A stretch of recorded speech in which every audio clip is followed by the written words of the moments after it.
Hey everyone, before I get started, I just want to remind you that if you like my content, hit that like button, subscribe to my channel, and then join the Militia Man and Crew Patreon community by clicking the link in the caption. Hey, good evening everybody. Militia Man and Crew here. Just letting you guys know I took off a couple of days, well, one day specifically, went out into the outback and just watched the beautiful sunset, enjoyed the stars, and then, hey, came back yesterday and here we are today. Let's jump in and enjoy. Stay tuned for a quick message from our sponsor, Noble. Because Noble Gold Investments makes protecting your wealth simple. Gold's gone mainstream. You're seeing it everywhere and prices keep climbing. Every day, more and more Americans are catching on to the power of gold. But how do you actually take advantage of it? How do you invest in a way that's safe, simple, and built for the long run? That's where Noble Gold Investments comes in. Noble Gold specialists are trained to help investors like you go from confused to confident, from wondering what's next to knowing exactly what to do.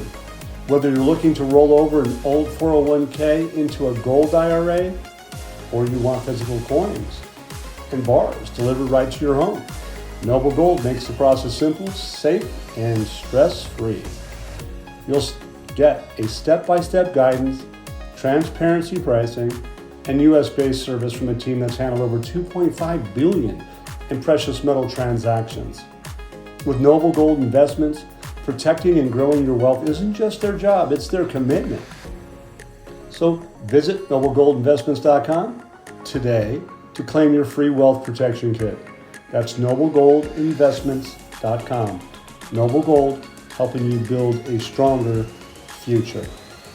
So jumping right in, we're going to talk about this U.S. report. It says banking reforms in Iraq usher in a new era of economic growth. And that's obviously, we're seeing a lot of evidence of that. It says this report issued by the American auditing and financial consulting firm Oliver Wyman on Friday confirmed that banking reforms in Iraq are ushering in a new era of economic growth. And so we knew that they had three days of meetings ongoing. I know that some of the largest financial institutions in the world were there, and I know that Tate Sammy was there. I know the deputy central bank governor was there, and they all fielded questions from people like the IMF, the World Bank, the United States Treasury, U.S. Federal Reserve, et cetera, et cetera. It obviously was a big deal, or they wouldn't have been there. But anyway, it says that Iraq is entering a new phase of dynamic growth and economic opportunities that thanks to comprehensive banking reforms led by the Central Bank of Iraq with government support. So obviously, Iraq and Iraq's central bank and the government are working in tandem with all these other folks. They were at the Ritz-Carlton Hotel in Washington, D.C. It says the banking sector reform program launched in April of 2025 represents a fundamental shift towards building a more efficient and sustainable banking sector, capable of stimulating investment, developing the private sector, and strengthening international financial connectivity.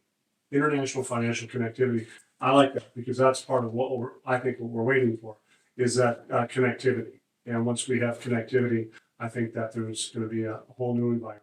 It says that attended by representatives of the United States Treasury, the U.S. Federal Reserve, and J.P. Morgan. It's funny, isn't it interesting? A lot of you guys are out there probably realize that you've had conversations with J.P. Morgan Chase Bank at the retail level, and they say that they don't know what they're talking about. But yet they invoke J.P. Morgan as well, and as well as several regional and international banks. So J.P. Morgan wasn't the only bank in the rooms.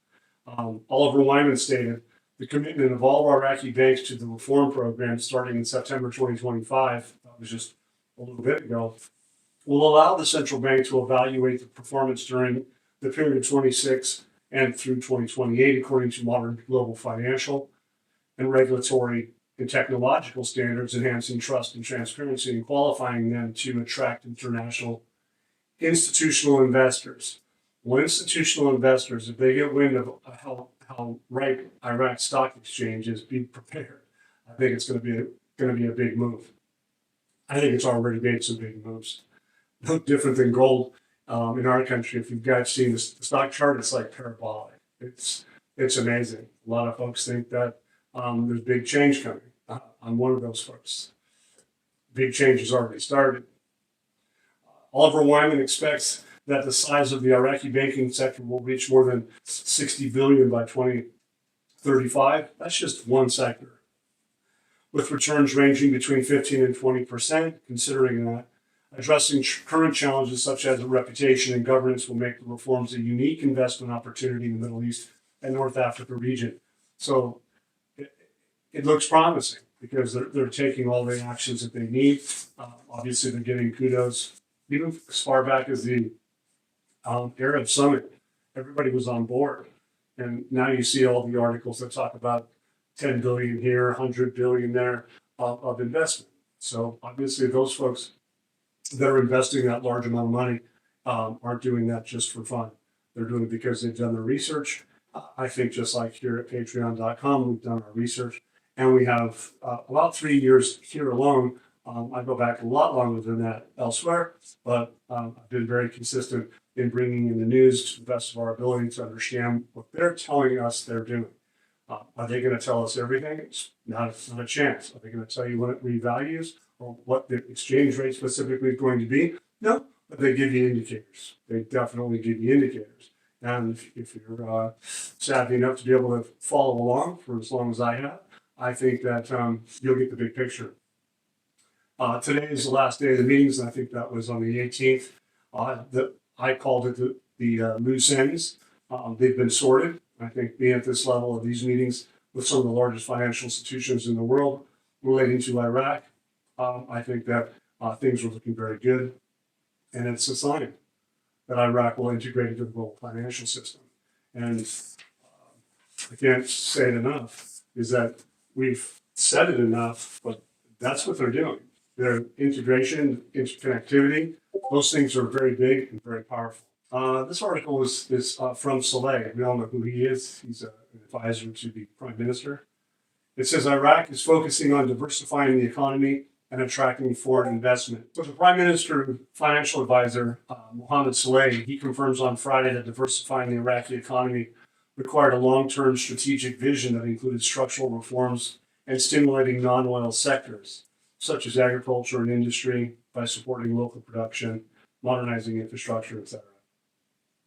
They're also talking about small, medium, and medium-sized enterprises. It says the government is working to increase these non-oil revenues, such as taxes, customs duties, and government services, while ensuring fair distribution, noting that the current government program aims to raise non-oil revenues to about 79 trillion dinars by 2028, with a trend toward economic diversification. Saleh explains that investment is linked to political and security stability, and the government is focused on attracting foreign investors, protecting their capital, limiting the flight of domestic capital by providing a reliable investment opportunities and an investment environment.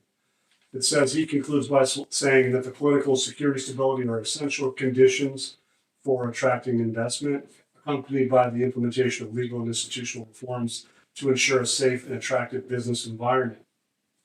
All of that stuff he just said, reiterated it. They've been doing that. They have done it. That's the fascinating part about this, is that they've done it. They've been doing all of these things, and they've been doing it for the last 3 years. And so what we're watching, hopefully, is that interconnectivity and that integration in the global system. So anyway, the meeting is over these last few days in Washington. Washington should be a testament to all the things economic, financial, banks, electronic payments, and systems are to go. We know about the IQD system. We know about the TIR for the trucking systems. Just as the security and stability and the sustainability of all sectors necessary for global integration. Saleh has been consistently reassuring the people to that extent. The push is to keep the people apprised of the situation for good reason. They need to tell the people to be able to accept and embrace the new reality that's expected to come with the real effective exchange rate to their new currency.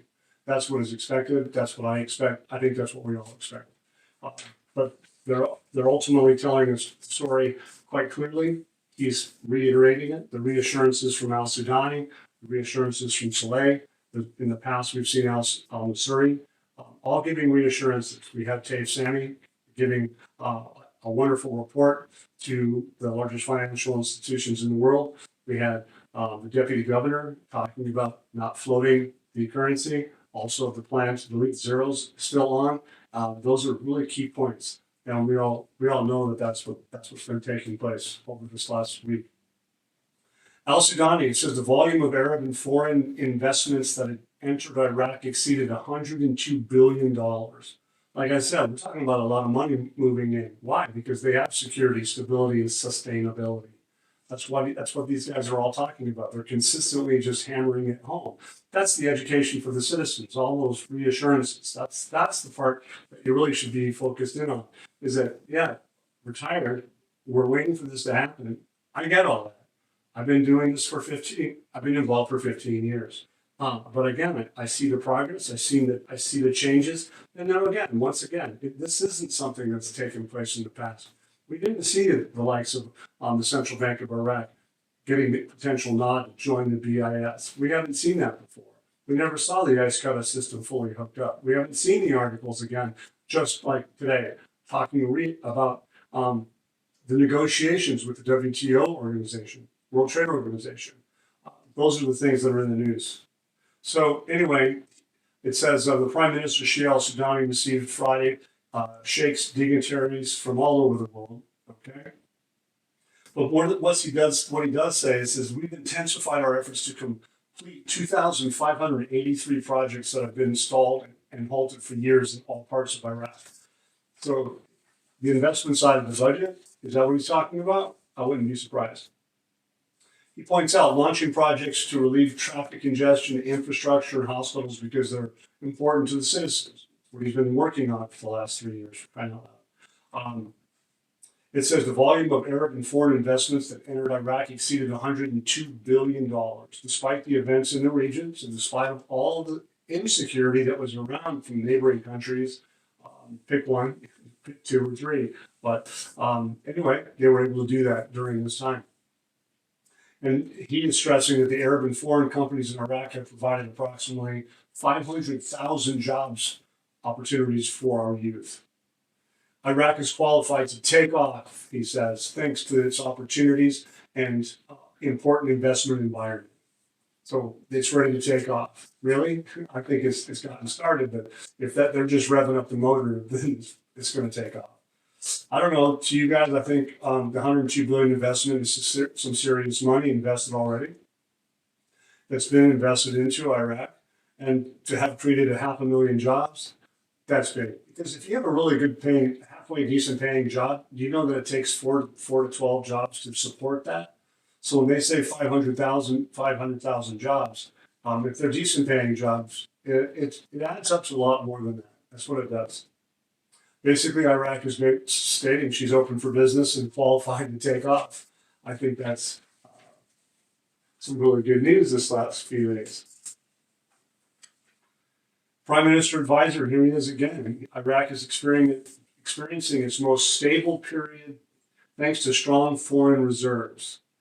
So the advisor to the Prime Minister is telling the world Iraq is experiencing the most stable period thanks to the strong foreign reserves.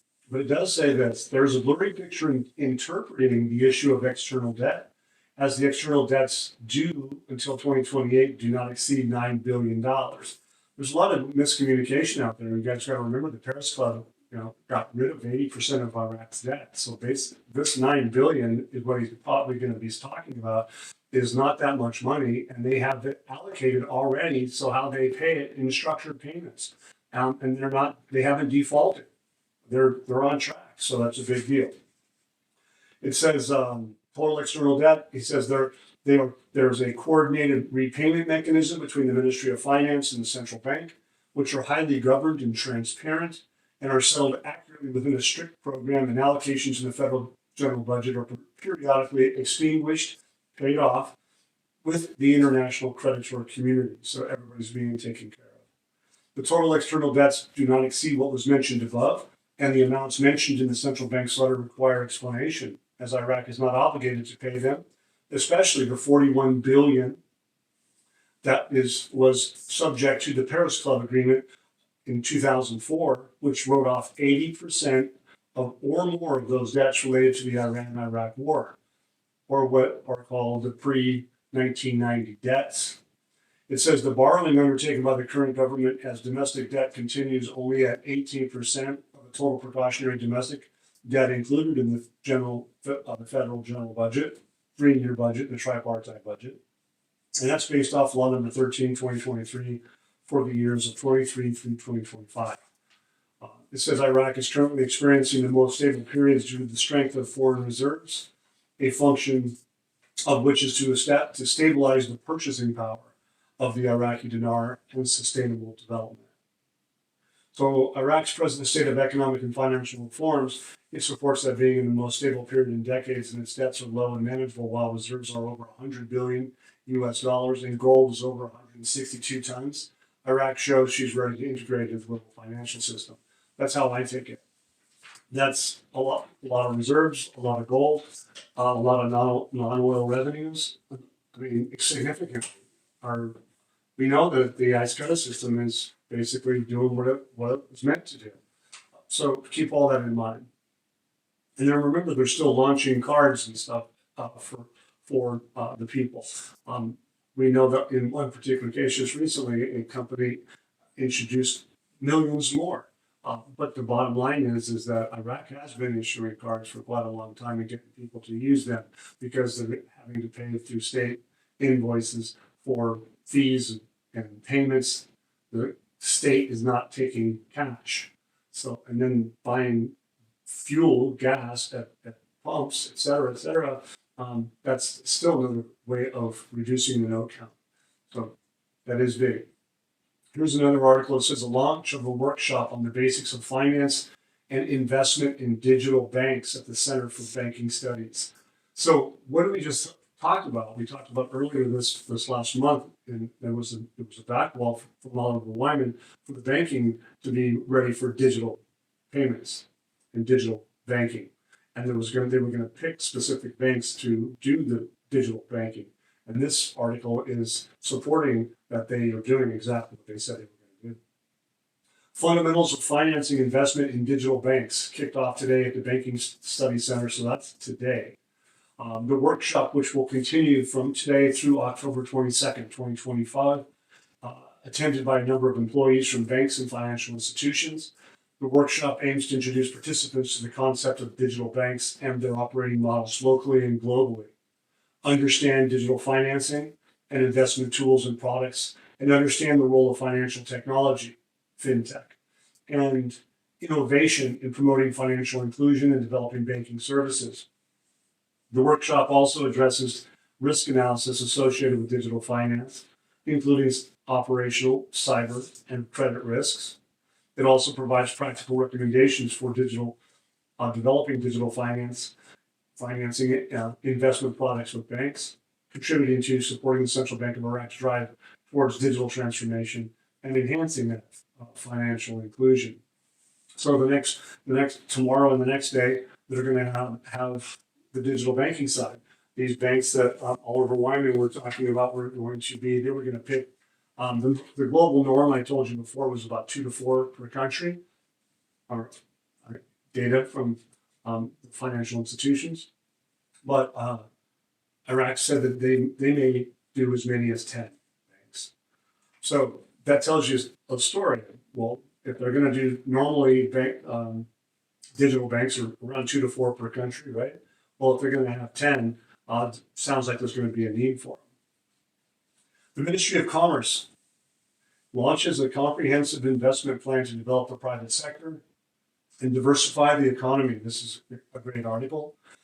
This plan comes within the framework of a national strategy aimed at diversifying the Iraqi economy and reducing dependence on oil revenues by creating a business environment that encourages and attracts local and foreign investment. The ministry is working to update the legislative and regulatory structure of the trade sector to align with the World Trade Organization standards, noting that the new measures include simplifying trade transactions, facilitating investor entry, and enhancing transparency in granting commercial licenses. He stresses, this is the Ministry of Commerce, the private sector will be an effective partner in implementing investment projects, whether in the fields of logistics, storage, transportation, or marketing, with the aim of raising the efficiency of the national economy and enhancing its competitiveness. The next phase will witness the launch of joint projects that will contribute to employing the workforce and developing national industries. The Ministry of Trade believes that the private sector is the true engine of economic growth, and empowering it represents the cornerstone of building a diversified and sustainable economy capable of meeting challenges, providing job opportunities, and enhancing the economic stability in Iraq. Launching a comprehensive plan to develop the private sector and diversify the economy, thereby reducing oil dependency, is exactly what that's what they're doing. This has been one of their objectives, the government plan. That's definitely been an objective. Enhancing private sector growth, attracting local and foreign investment, improving the business environment, aligning legislative and investment frameworks within the international standards is for to integrate into the global economy. That's what they've been telling us. It's all packed in there. This gentleman by the name of Al-Ferrari focuses in on the negotiations with the WTO session, viewing regional initiatives as opportunities to strengthen institutional readiness by adapting frameworks for effective global economic integration. Highlights regional integration as a pillar for development. It basically comes back and says it includes customs simplifications as the IQD system that we've mentioned, encouraging investment in agriculture, the economy, energy, etc. He goes on and suggests that cooperation, and regional integration are the path for peace, stability, and sustainable development. Implications are powerful, and I don't think that there's any coincidence to the timing of all these things. It's been some powerful information, and I think you guys can come into patreon.com anytime you like and enjoy. It's $11.99 for 3 years of experience, at least just in the news alone. And then you get a free Discord. It's powerful. We have Super Samson that comes in.